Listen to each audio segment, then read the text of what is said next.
Let's talk about going from Lisbon to Seville. First, you rent your car and choose wisely so your luggage actually fits, unlike us.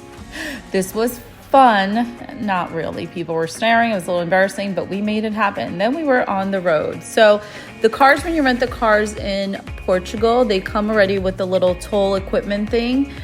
There were a lot of tolls in the road. So first, you also want to think about which route do you want to take. Do you want to go through the coast south, or do you want to go through the north? We went through the coast and we stopped by Carvoeiro, small village town in the Algarve region, for lunch. I love this. We went out of our route a little bit. I would say about 20 minutes, but it was totally worth it. This town, just such a vibe here.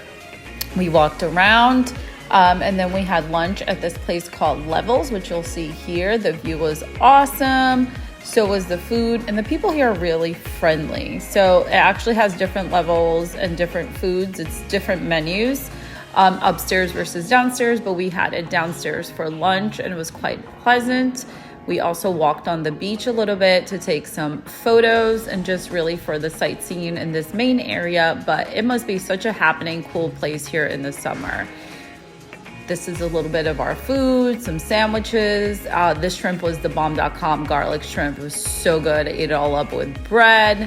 The kids had these BLTs and also a poke bowl. Then it was back on the road to go to Seville, which took about 4.5 hours total, but we did stop, so a little bit longer. We drove 2 hours to get to the south, stopped, and then drove another 2.5 hours.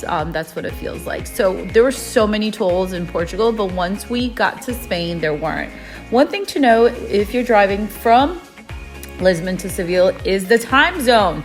We actually lost an hour. There was a time change. We had no idea, but then we arrived in beautiful Seville, and this is our first day just walking around. I'm mesmerized by this city. So we did put our car away. I forgot to say this, in a parking deck, which cost about total $64 for the 4 days, which wasn't that bad because we knew we wouldn't be driving. Then it was back on the road to go back to Portugal.